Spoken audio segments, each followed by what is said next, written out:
Greetings to everyone. Welcome to the illustrious and sometimes notorious School of Odisha Studies. Today is Tuesday. It is April 16th, and the year is 2024.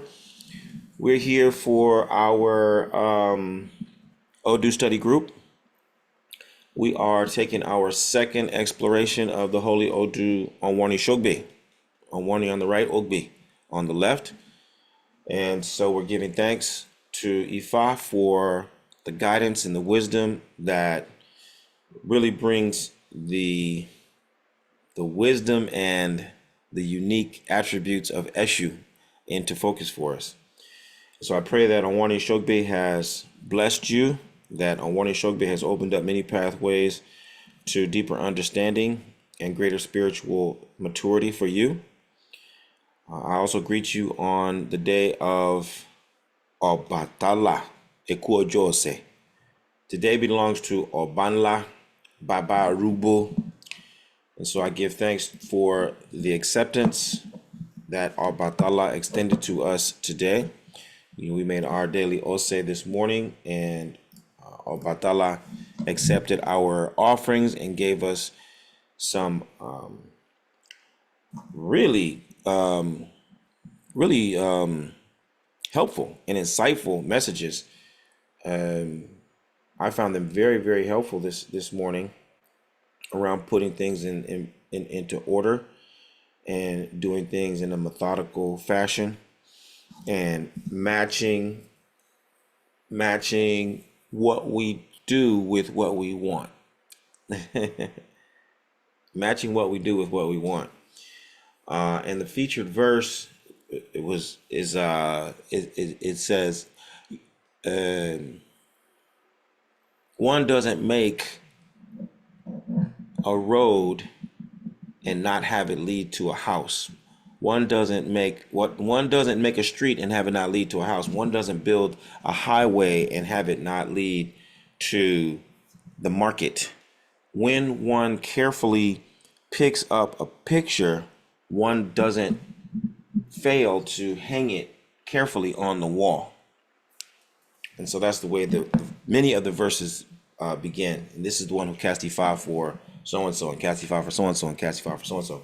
So many times, when we look at the structure of an Odu, just out of curiosity, we've never really gone into this. Does anyone know the structure of Odu Ifa? Baba Wande Abimbola gives a really beautiful explanation of the different parts of the Odu. Odu is structure. Does anybody know the structure of an Odu? Or I should say, not the structure of an Odu, the structure of an essay, a verse of Ifa. You know the structure? Awolowo. Good evening. Boy, Boshishe, Baba Loye. Agboato Omo, how are you? I'm doing good. I'm doing good. How Magnificent. about yourself? Very good. I'm doing really good. I'm really glad that spring is here, and I'm loving the weather. The pollen here and all that is over the top, but I think I'm getting kind of used to it. It doesn't take me out like it used to. Okay. Yeah. So, I believe the way I remember you saying the structure was it begins with the axiom. Um, Yeah. so something that's true, regardless of how you put it. Then it will be cast divination for, and that's where the rubber hits the road, so to speak, because then they will have complied or didn't comply, and then and then you would have the conclusion based off of if they complied or didn't comply. And I've noticed some will repeat that axiom and who Ephi was cast for. That's the structure I've seen it in before. Yeah, that covers most of the points. I'm gonna try to find out where I can get this. By one day, I think this is one of the books that has managed to get away from me over the years, and I won't think about it too much because I'll become angry. But let's go a little bit more into it. Adara Mola, good evening. How are you? I'm doing well, Baba. How are you, Ekale? Dupe, let Dumare. All is well. Um, Baba, is that book you're talking about, Ifa, an Exposition of Literary Corpus by Wande Abimbola? That's the one I have. Yeah, that one is like, that book is superb. Okay, Yeah. okay, yeah. That one is a good one. Baba, my understanding is you have a ruling Odu. On the left, you have your Ire. On your right, you have your Ayewo. On the left side, under the bottom of the array, you have the Mojale. And on the right side of the Ayewo, you have the Kotojale. And I don't really have an understanding functionally of what Mojale and Kotojale mean. Okay, fantastic. Okay, so um, those are really the terminology itself is derived from the Afro-Cuban system is like a response to it, because the Cubans would say like the toyale and then something else, and then but someone corrected it. But what we're basically talking about are you've gone into the real mechanics of the Odu, which is, we're looking at the featured verse, and then we're looking at the supporting verse, and the one that brings ire, or the one that brings not ire, and then the ones that affirm it. So those are like, that's the whole team of Odu that come to create a complex, I would say, a constellation, let's say, a constellation of Odu that create the meaning of the particular verse in question. I mean, of the reading in question. But what I'm looking for is the structure of just a single verse.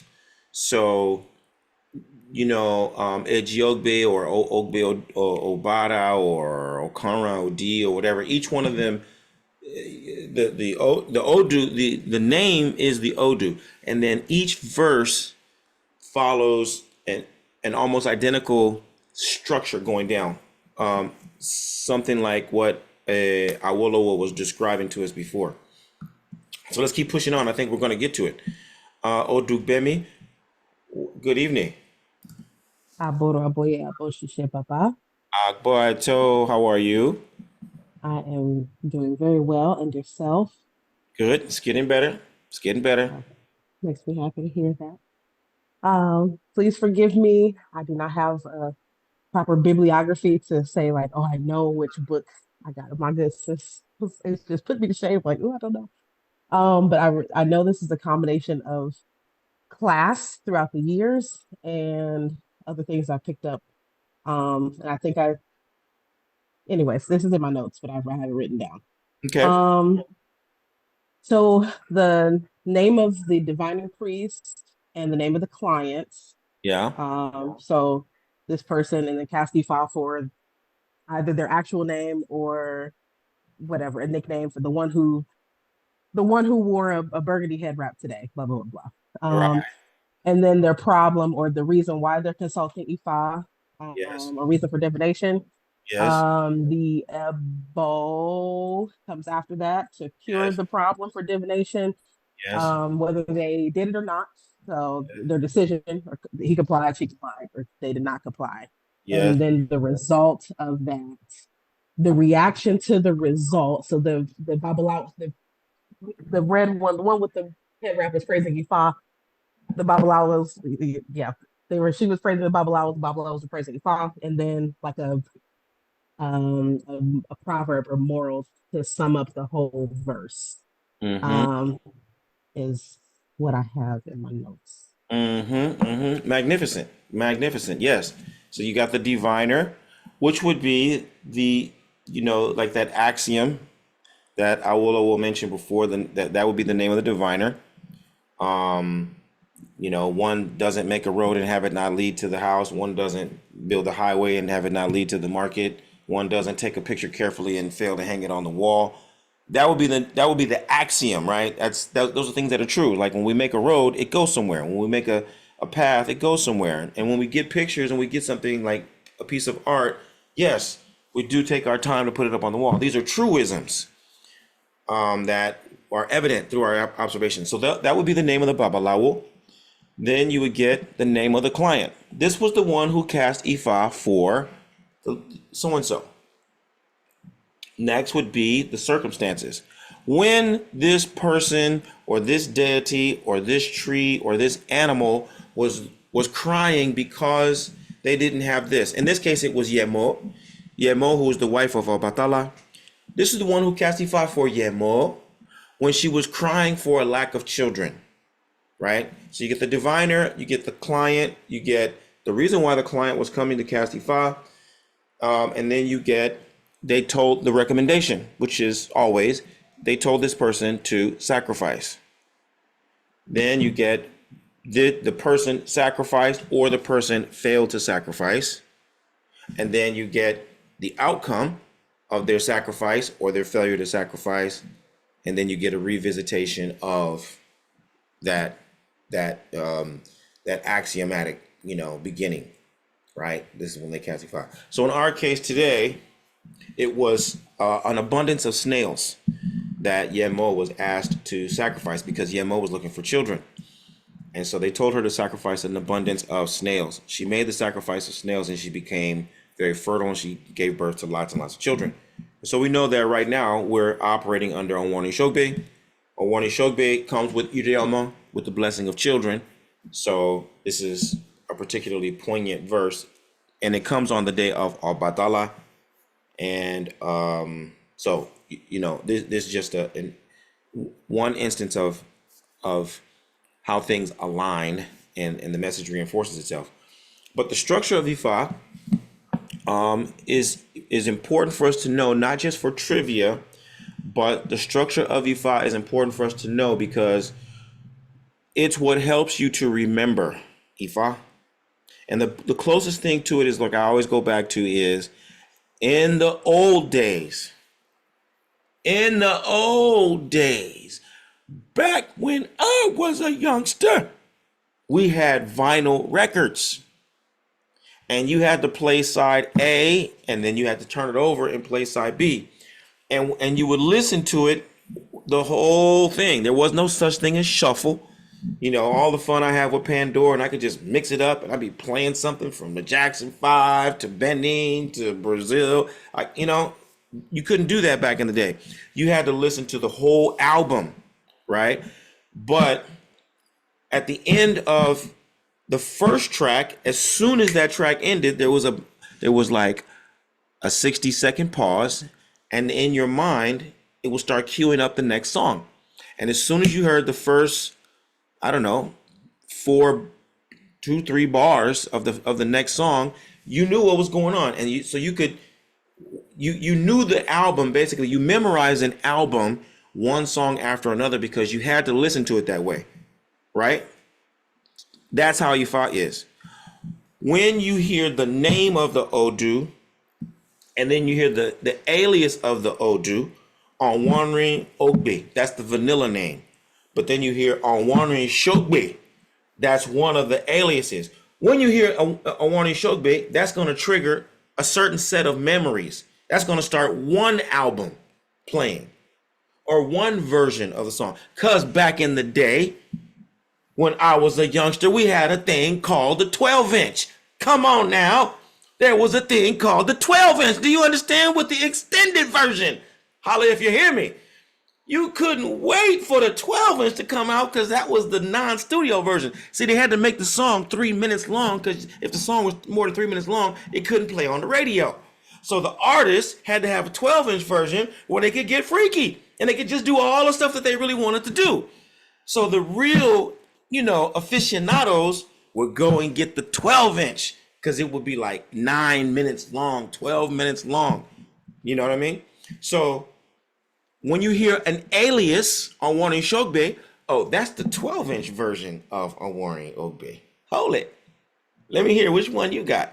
Because then you had, back in the day, you also had like the European versions. The song will come out in America one way, but then if you got the 12-inch from London, it could be different. If you got the 12-inch from Japan, it could be different. Okay? That's how it used to be back in the day. I don't know how it's happening right now. But one alias will bring you back to that. So I'm sure in whatever thing that you're interested in, there are variations of it that the people who really nerd out will be able to tell you that these are the little indicators that let you know, oh, you're talking about a different version of that now. It could be cars, it could be clothing, it could be music, it could be paintings, whatever. But with Ifa, what you have is OwonrinOgbe. That's vanilla. That's going to trigger certain memories. Then you hear OwonrinOgbe. Okay, that's pointing in a particular version of this particular Odu. You hear OwonrinOgbe. Oh, okay, that's another set of stories that are OwonrinOgbe, right? So Ifa is based on what they call mnemonic devices. Mnemonic devices. Mnemonic devices. Mnemonic is spelled. There's a silent M. Mnemonic is spelled like Mnemonic. Mnemonic devices. Mnemonic devices are basically things that you put in place to help you remember stuff. Because back in the day, they would say tie a string around your pinky to remind you of something. That's a mnemonic device, right?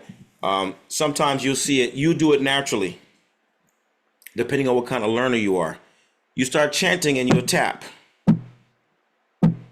Da da da da da da da da. Da da da da da. Da da da da da da da. Da da da da da da. And you do it naturally. It just helps you remember. Someone else is gonna rock. Da da da da da da. Da da da da da. Da da da da da da da. And you'll find that the way you practice is what's going to key you into what kind of mnemonic devices work for you. Some people walk. I used to walk. I would walk in circles. Well, I kind of do that anyway, but you know what I mean? Everyone's going to have their own personal quirks that function as mnemonic devices. The structure of Ifa is coded to reinforce all of these mnemonic devices. You understand what I'm saying? So it's not just nerding out. OwonrinOgbe, OwonrinOgbe. This is not just to confuse people. It's not just to, you know what I mean, go to nerd out.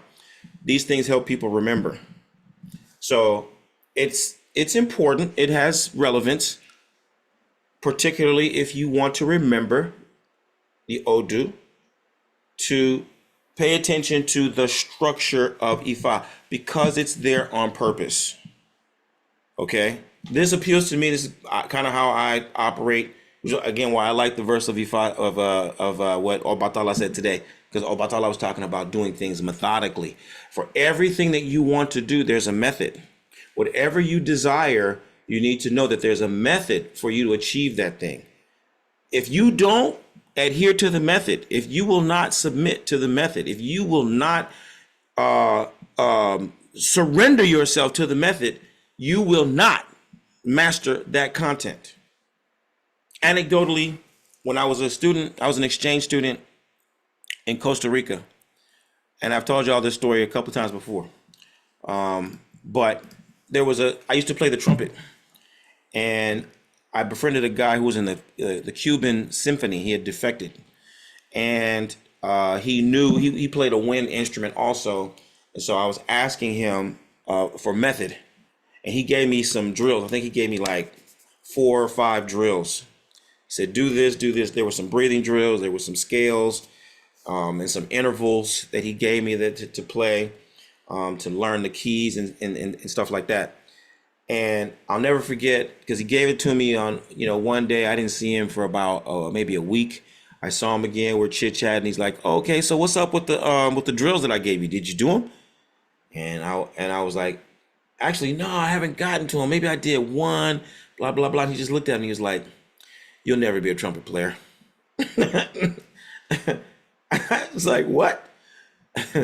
I was legit offended, right? I said, what? He said, nah, you'll never be a trumpet player. You're not ready for that. The trumpet The trumpet is a demanding mistress, is what he told me. The trumpet is a demanding mistress. She does not tolerate, you know, half steps. If you're gonna play the trumpet, you're gonna submit, and you're gonna do those drills every single day. Otherwise, you can forget it. And so Ifa is very similar. It's very methodical. It's very methodical, and you have to put in the time. If you don't put in the time, it's not going to happen for you. But the time will go much faster if you understand the structure of the method. That's why I'm saying all this right now. If you understand that everything is there for a reason, it'll make it easier for you to sink into it and absorb it, even if you don't quite understand it as it's happening. And I've patterned everything in the school after that. Everything in the school is there for a reason. I don't have the energy to go full monkey man all the time and say, you got to do this and you got to do this and you got to do that. I'm just telling you, if you want to get it, you do everything that I'm putting in front of you. You go through that study guide, you go from A to Z, and you freak out. You put in 10 years of this, you'll be a monster. In terms of your knowledge and your understanding, you will be quite formidable. But it takes time. It just won't happen overnight. But you got to get it in a certain way too, because that's another part of it, is that you have to get it in a certain way in order for it to be proper. So the structure of the Odu, the structure of the verse provides key insights into memorizing the verse in a way that will allow you to retain and recall information in a way that will serve you at the time that you need it. Okay?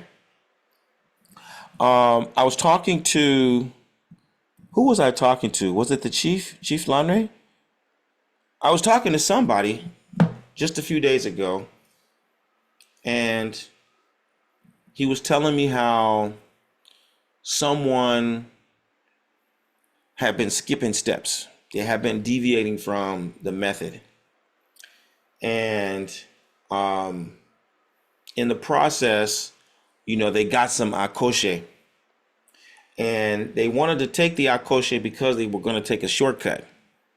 But they hadn't fortified themselves. They hadn't taken the proper steps. And so when they took the akoshe without having properly fortified themselves, the akoshe didn't empower them. Yeah, it killed them. Literally, it killed them. They died from the akoshe only because they weren't ready.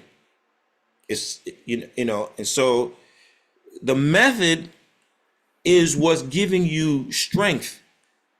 It's like the Karate Kid. Did y'all see the Karate Kid? The original Karate Kid, where he's having them wash his car and, you know what I'm saying, and paint the walls and paint the fence and all that kind of stuff. And the student doesn't get it. He's just like, this is drudgery.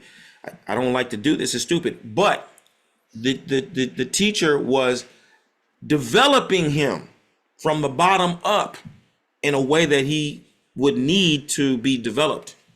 Trust me, eventually all this is going to make sense. This is going to be applicable. It's not just going to make sense. You're going to use this.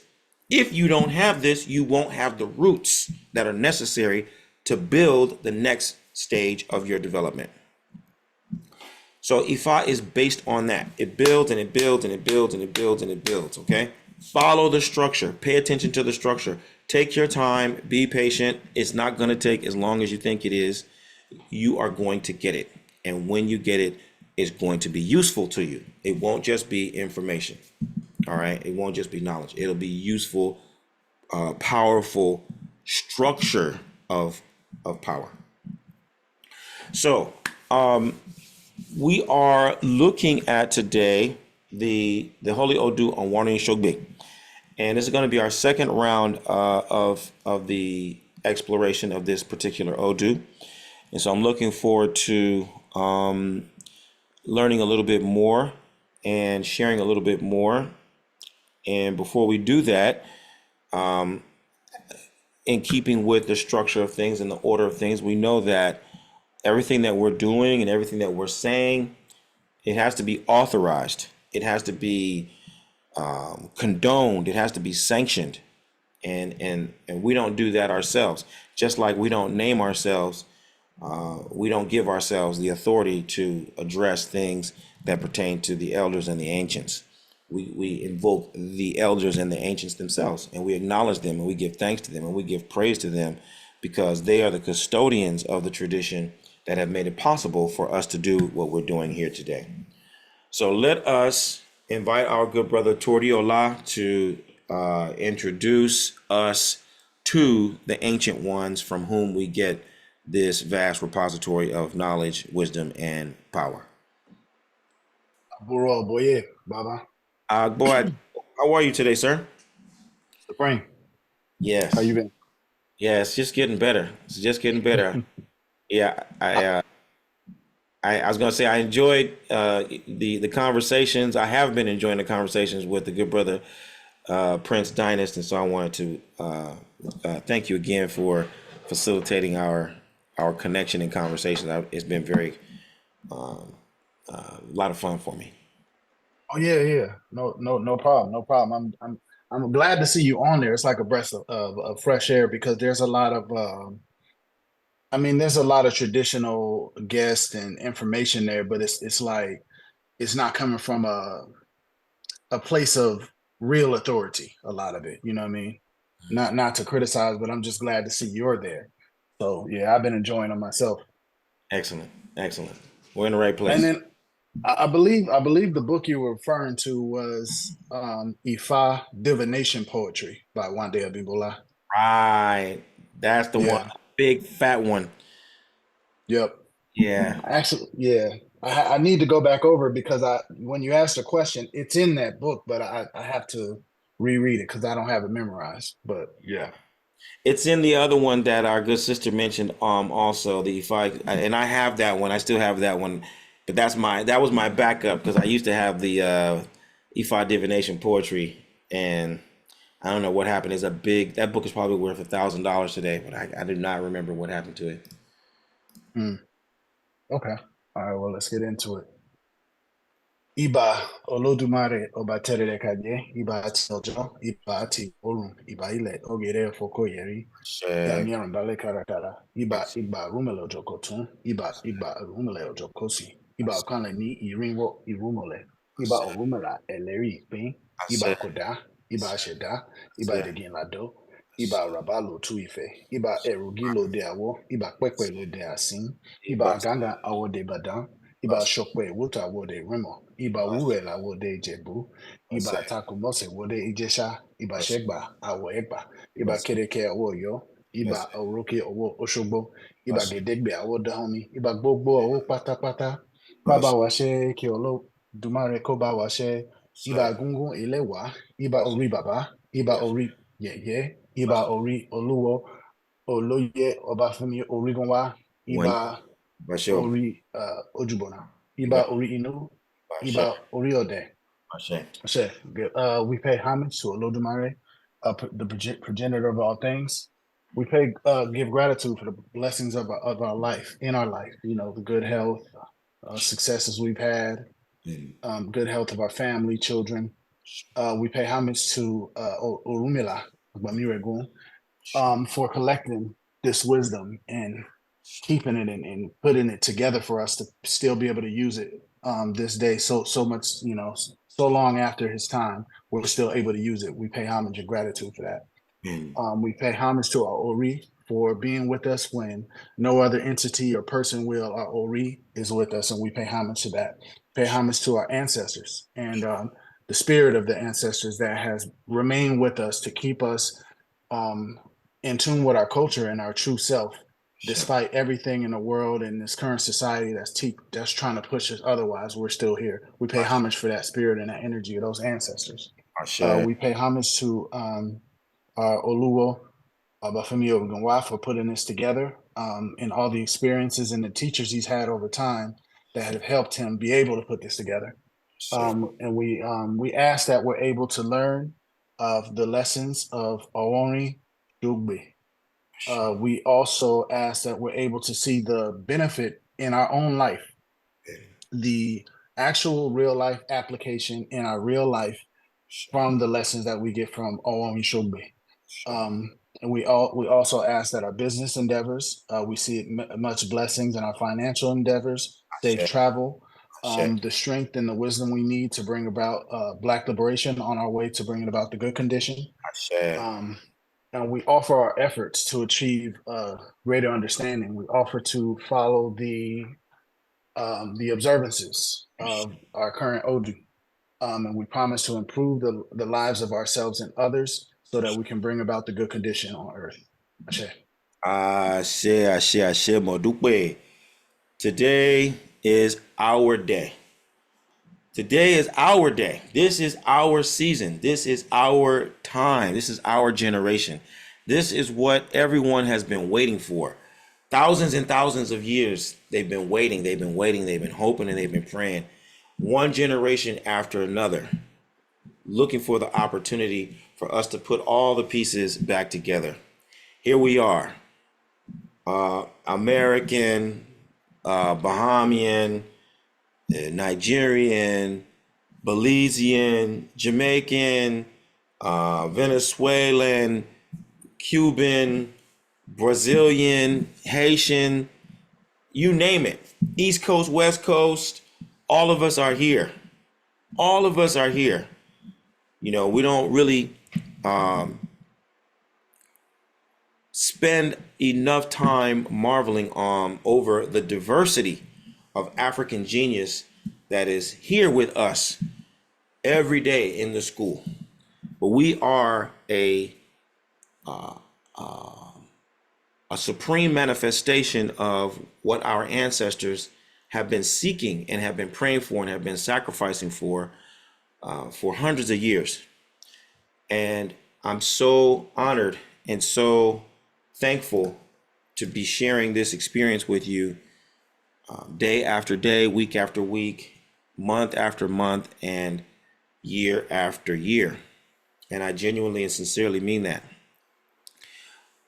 You know, when I went to college, when I went to Berkeley, I should say, I went in as an Arabic major. I applied to Cal as an Arabic major. Why? Because I knew that Islam had covered so much of Africa, and that like half of the Africans on the continent are Muslims. And so I figured, well, if I can speak Arabic and English, then I'll be able to talk to 90% of all the Africans, right? And so that was my intent. I've been a Pan-Africanist from the beginning, okay? I've been a Pan-Africanist from the beginning. That's all I have ever wanted to do and be, is a unifier. After I got in and I started to think about it, though, my identity evolved a bit. I had to accept that, well, Arabic is representative of the old world, you know, so I'll be relating to people from an old world perspective. I'm a new world African. I'm from America. Not only am I from America, I'm from California. I'm on the edge. I'm so far on the edge that we all Californians is light skinned. Then later I found out that they considered me light skinned, and I was also offended by that. The first time somebody told me I was light skinned, I was like, no, I ain't. But no matter how dark you are, if you're from California, you light skinned. Why? Meaning what? We're not as black as everybody else, is what I'm trying to say. We got to really go extra to make sure everybody knows that we black. But I had to, you know, accept that. Well, you know what, California or not, this is where I'm coming from. I am from this region, and so you know what I'm going to do. It would be smarter for me to relate to New World Africans. So Instead of majoring in Arabic, I majored in Spanish because I speak Spanish, I speak English, then I can speak to everybody, all the brothers and sisters from Chile to Canada, right? This is why I went to college. And this is all I wanted to do in college was be able to talk to as many black people as I possibly could. And so, mission accomplished. And I've been able to have a lot of conversations with a lot of our people. But the reason why I'm telling you that is because, one, I want you to understand that when I say that I'm really happy to be here doing this, I really mean it. That, like, this is all I have wanted to do since I was maybe 19 years old. It's all I wanted to do. So I'm really overjoyed that we get the opportunity to be sharing this space together, and to be doing it with so much care, to be doing it with so much sincerity, to be doing it with so much care, so much love and affection for one another. It means everything to me, you know. I have been around long enough to remember the beginning of our reintroduction to one another, right? Meaning we as Africans from the diaspora, from all different corners of the diaspora, when the internet hit, this is a new thing. Like, I'm old enough to remember the beginning of the internet, like the beginning of the phone. You know what I'm saying? It's a trip. Could you imagine a life before the phone, before the television? That's how old I am. I remember the beginning of the internet. And when we all got in a room together, it was pandemonium. It was chaos. It was mayhem. Everybody arguing with the next one. Everybody dissing the next one. Everybody putting down the next one. That it was just flame war after flame war after flame war after flame war. Right? We were not prepared to get the family back together, y'all. In 1999, we weren't ready. We weren't ready. And so it was for most of us, unfortunately, a waste of time, because people have never been able to shake that mode of operation. So they still relate to one another as if it were 1999. People still arguing about the same things that they were arguing about in 1999, as if it was still 1999. It doesn't make sense, but it's a reflection of what happens when you're not ready. When you don't prepare yourself to engage, and then you start to internalize, it's like a healing process. If your bone breaks, if you don't set that bone properly and it heals crooked, then it'll stay crooked. You got to re-break it and then set it properly in order for it to heal normally, so you can walk without a limp, or extend your arm straight, or whatever. That's where we are right now. Right now, what you see in the Orisha world is a bone that was broken. It was not properly set. And so now we can't extend our arm properly straight, or we walking with a limp, or we can't turn, our head with the proper radius. That's what you're seeing right now. The Orisha community is still hobbling. We still got a severe impediment. Okay? This is not us at full throttle. This is not us in our healthiest state. It's not. That's why I continue to point out the things that I do. It's not personal. It's just the fact that I need you to understand this is not healthy. This is not balanced. All the stuff that you're seeing out there is a manifestation of some sort of a distortion. Okay? So it's really important that we emphasize that, so everyone understands how I'm looking at you, what my expectations of you are. Okay? My expectations of you are that you're going to get this knowledge, you're going to get the way I'm putting it down, you're going to go out there and you're going to kick a bunch of ass. Monday, Tuesday, Wednesday, Thursday, Friday, Saturday, Sunday, left hand, right leg, left leg, head, butt, whatever you got, lay them fools on their asses. And who I'm talking about are all the flim-flammers. All this nonsense, halfway stuff that's not founded, not based on nothing, not going anywhere, pulling stuff out of the ether. They just making it up as they go along. Don't go for that.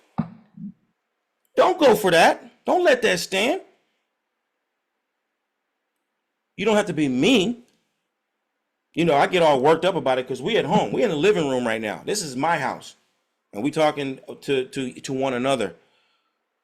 But you know, when you go out there in the world, you be civil and you be proper and you be civilized. You speak factual with love and care, because it is about love and care.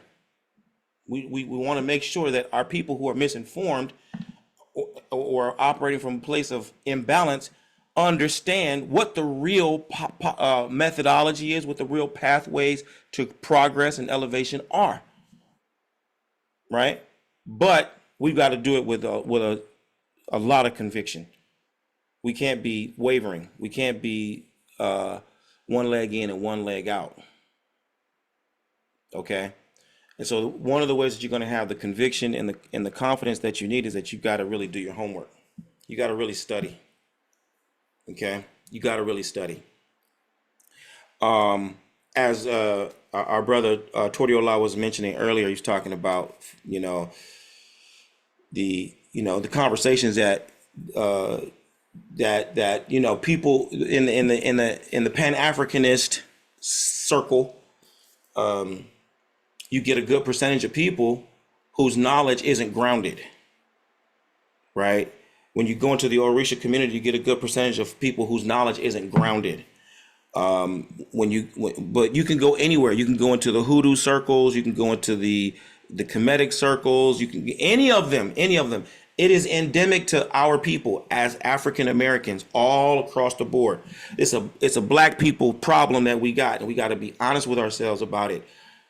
Our knowledge systems and our diligence about acquiring that knowledge is too weak to prepare ourselves for the real challenge before us, because the real challenge isn't the Jamaican and the Nigerian and the African American and the Afro-Cuban being to sit down and have a conversation. That's just the beginning. The real conversation is us entering into the global marketplace and making decisions for ourselves that are going to benefit us no matter what anybody else says. That's the real flex.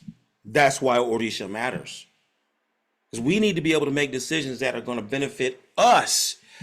Hey, Trini brother, Venezuelan sister, I got something that you need. You got something I need. Let's put our heads together. It don't matter what other people want or what other people think or how other people feel about it. This is what's going to benefit us. And if they say no, then we're prepared to say yes again. And if they say no again and put something in the way, we're prepared to say yes again and to remove the obstacle that they put before us. Are you understanding what I'm saying to you right now? That's the goal. If we're not doing that, we're not doing nothing. If we're not doing that, we're not doing nothing. In your town right now, you got a Chinatown, you got a Mexico town, you got a Filipino town, you got a Polish town, you ain't got but 9 Armenians in your town, but there's a little strip with a little Armenia corner. Ain't no African American town in your town. I ain't never even been to your city. I don't know where you are, but I can tell you categorically, you won't have it. Because we're getting ran, we're getting dragged, we're getting stomped in every city, coast to coast. It's a shame. So if we're not addressing that, we're not doing anything. That's why I have to keep emphasizing it. Don't get caught up with the beads and the pots and the titles. Don't let them fake you out with that. Because you're American. You know what that means as an American? You know what you are in the world? A big old fat purse, a giant, juicy, overrunning pocketbook, a never-ending source of money for everybody else in the world. So everybody's looking at you the same way. How can I get them dollars out your pocket? They're selling you anything. Stop buying. Start building. I don't want to buy anything from you. I want to build with you. If you want to build with me, you can stand right here. If you want to sell me things, I'm not interested. Simple as that. Stop buying stuff. Start serving. Put these hands to work. Serve. Identify what your natural gifts and talents are. Find out what the tools are that are necessary to master them. Figure out who you serve and get out there and serve. Figure out what you can build. Get a real clear understanding of what you're good for. That's where it all begins and ends. That's what Ifa is here to give to you. That's why the ancestors kept it alive. This is our golden opportunity. Imagine if all of the practitioners of Ifa, everywhere that Ifa is growing, everywhere that the West African tradition is flourishing, if everyone was committed to self-discovery, self-mastery, self-improvement, what would be the difference? How would we be showing up differently than the people who just want to buy stuff? Imagine. I'm going to say this one more thing and then we're going to get into the lesson because this ties directly into the lesson. Y'all know I'm not just talking. I'm trying to set it up so you can understand where we're going next. There's 40 million approximately 40 million just Yoruba in Nigeria right now.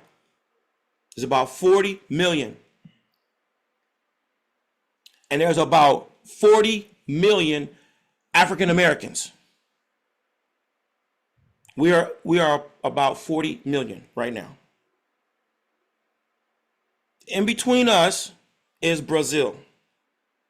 I'm not sure how many Africans are in Brazil. You know how many people that is? It's a lot of people. That's a lot of money. That's a lot of influence. If all of us got on any one page, if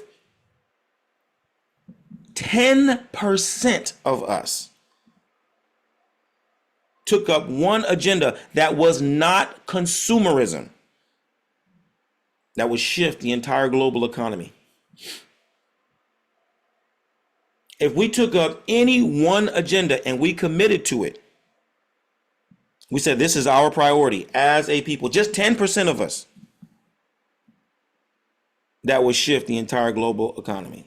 If we said our one agenda is the birds, our one agenda is the water, the one thing that we all stand for is the children, the one thing that we all stand for is education, whatever. If all of us put that on our radar, everything in the world would shift.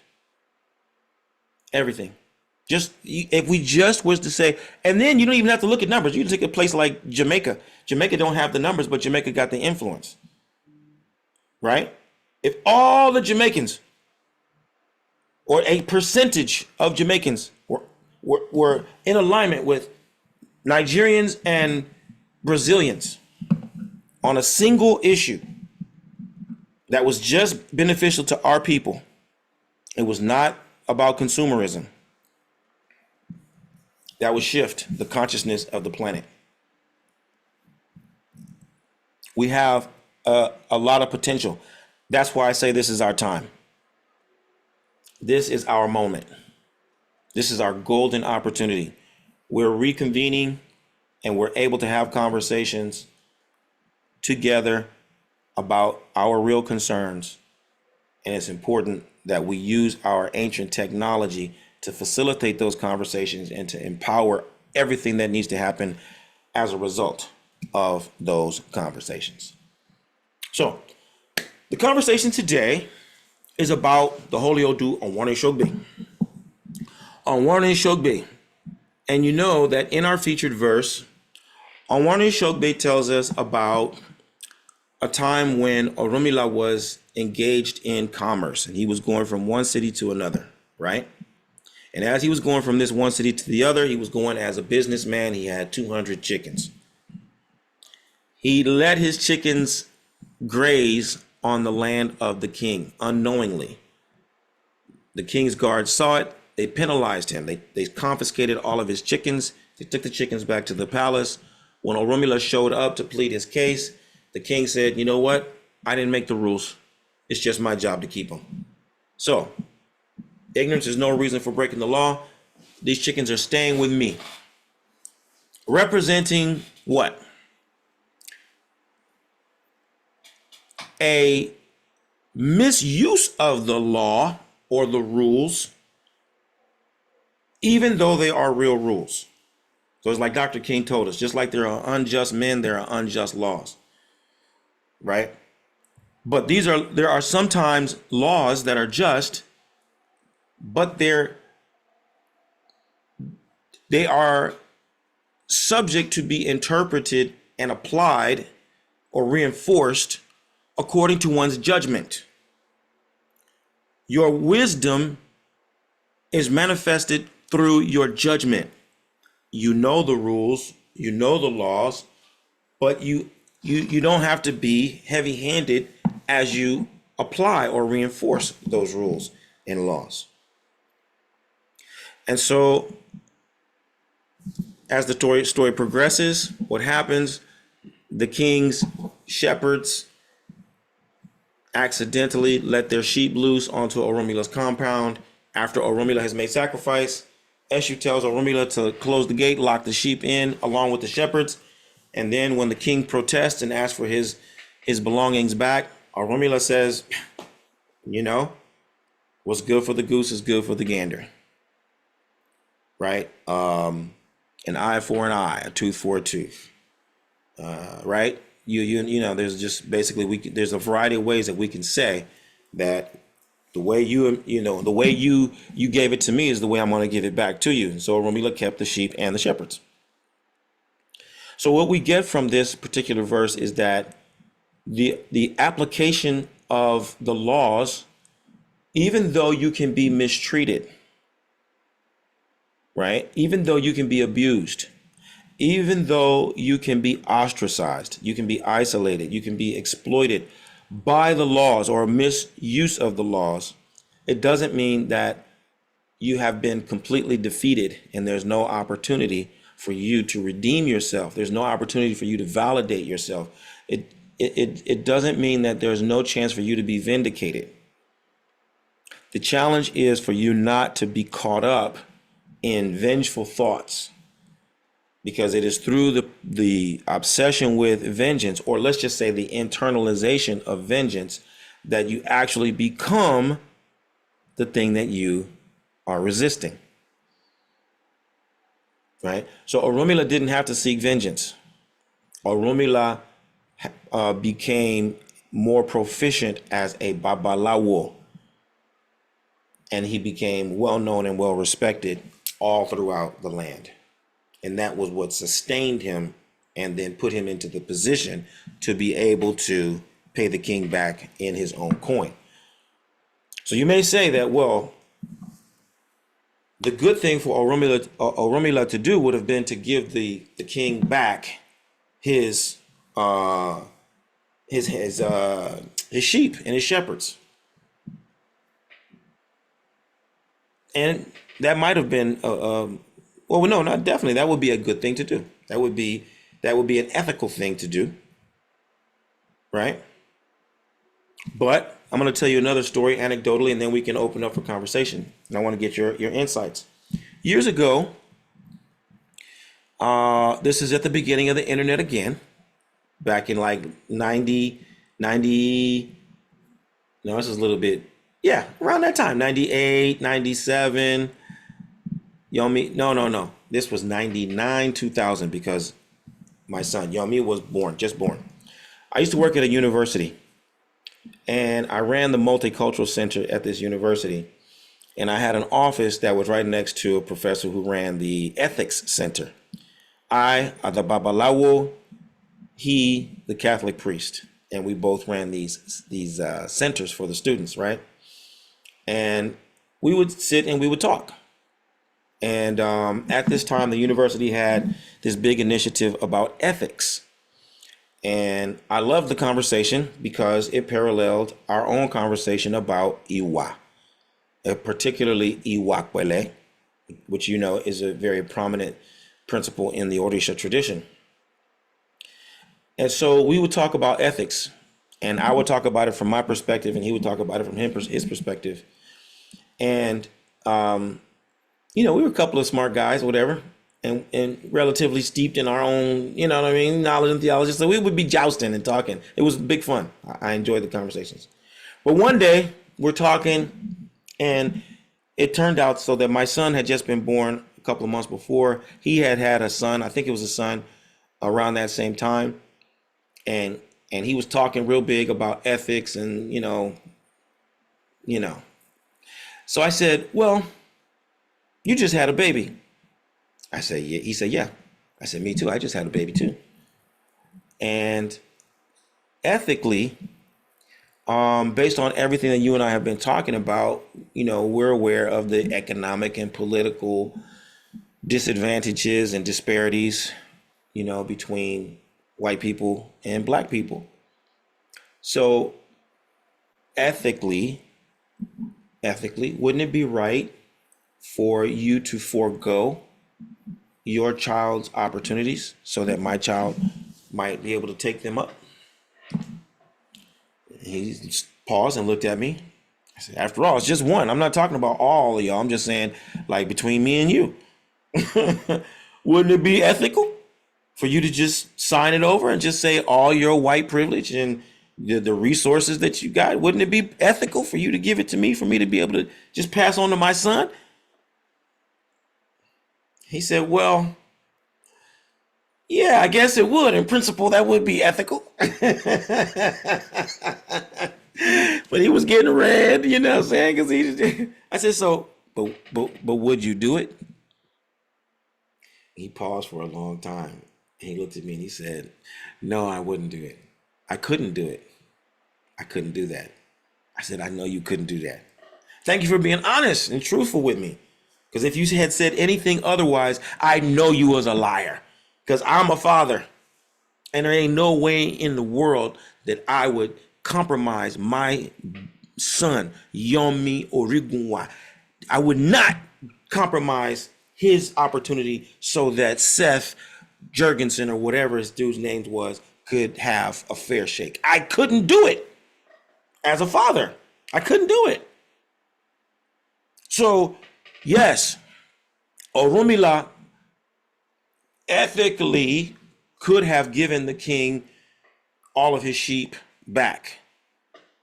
But because of his obligations, because of the need to be true to himself and his all of the people who are accountable to him, no, there's no way that he's going to forego that opportunity.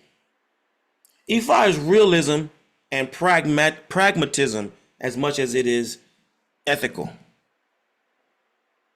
Okay? So this puts us into a very precarious situation, because the very pragmatism of Ifa also lends itself to opportunism. It lends itself to opportunism, so that I could, in Nigeria, they'll say it's easy to circumcise a white man. When they say that, it means that they can run game on foreigners, right? And that's part of the pride of being, quite honestly, a Yoruba person. Can I outwit you? Can I outsmart you? Right? There's a great story of the guy who, in Nigeria, the police is harassing him, and he pulls him over, and the guy's running his car, and the cop tells him, you got to turn off your engine. The cop is trying to squeeze him for a dash. He's trying to get $5 out of him, trying to get $1 out of him. And the guy knows he's trying to get it out of him, but he don't want to give him the money. So the guy's like, oh man, I can't turn off the car for you to check it. And the cop is, harassing him. So he plays it all up, plays it off. He ends up turning the car off. The cop looks through his thing. He finds a reason for this guy to give him a dash. He gives the guy a dash for $1. But then When it comes time for him to start the car up, what does he do?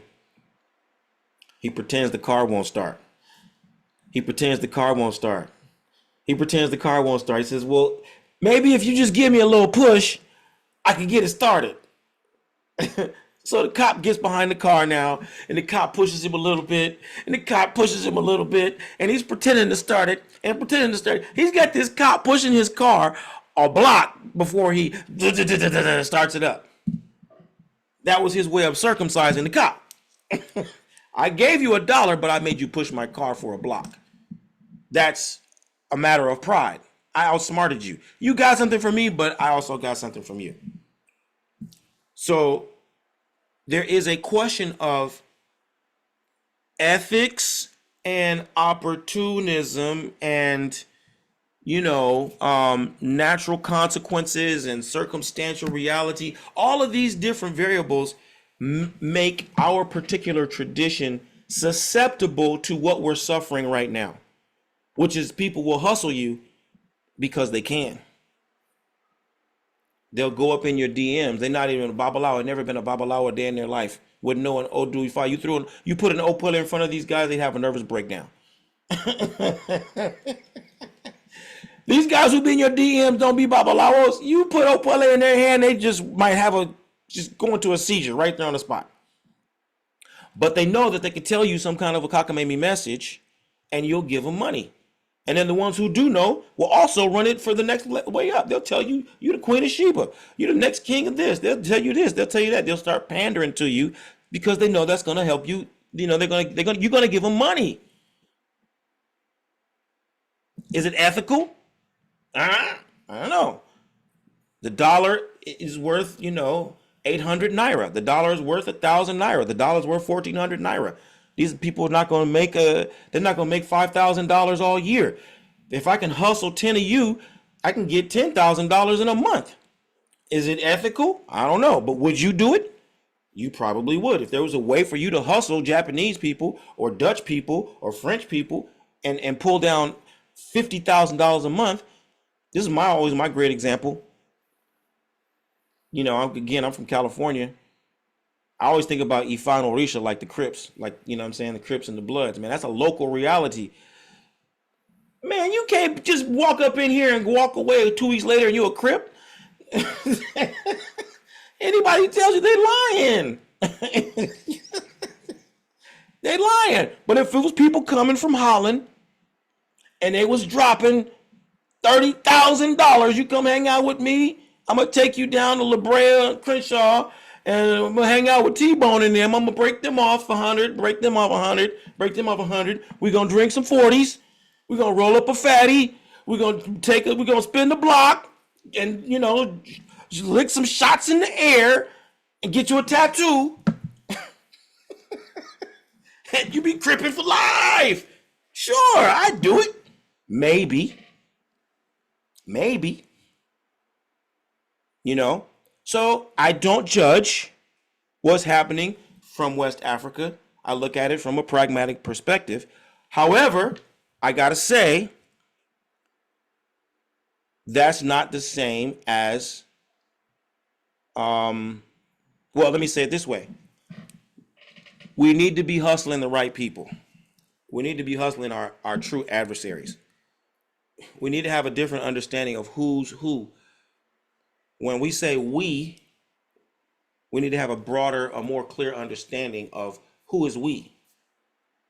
And we need to be working together to have a certain code that says, under no circumstances do you hustle these people and these people and these people, because these are your people. If we all gonna work together and hustle those people, that's something different, because that's gonna work towards our agenda. But you just working for your agenda, and you just working for your agenda, and I'm just working for my agenda, and she just working for her agenda. Well, that's how we get the free-for-all that we got right now.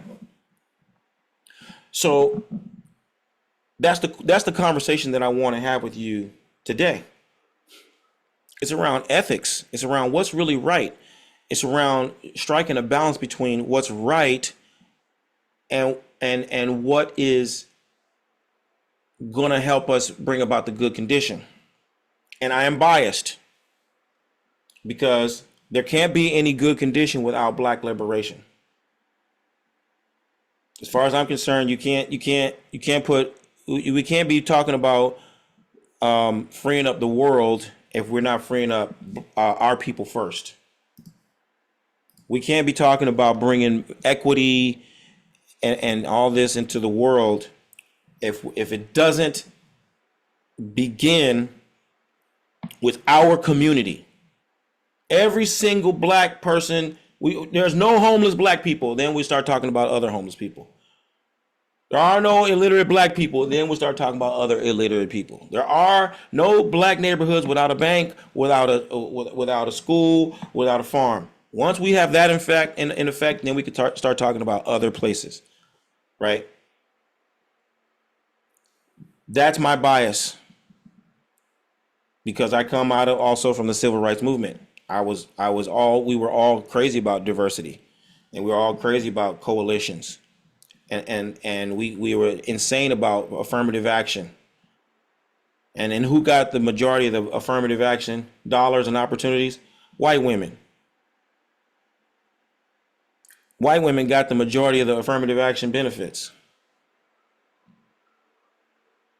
And here we are 40 years later. And we still, like, I can just point in any direction and I can say there's no black thriving business center in your town, your town, or your town, your town. After 50 years of affirmative action. So what is ethical has to be practical, and it has to be beneficial to you as a black person and to we as black people collectively. That's my bias, okay? That's my bias. So what I want to do is I just want to open it up. And I want to look at OwonrinOgbe from a macro perspective. Okay, I want to look at it from a macro perspective. If we look at the king as the system, if we look at the king as the white man, and the white man took from us at one point because it was legal. It was legal for him to enslave people. It was illegal. It was legal for him to practice, Jim Crow economics. It was legal for him to colonize places. It was legal. So he did what he could do. What is permissible for us to do now? What are our obligations right now? Should we give back the sheep to the white man? Should we turn over the shepherds to the white man? Because that would be ethical? Or should we keep those sheep? Should we keep those shepherds? Should we make sure that these things benefit us first and foremost?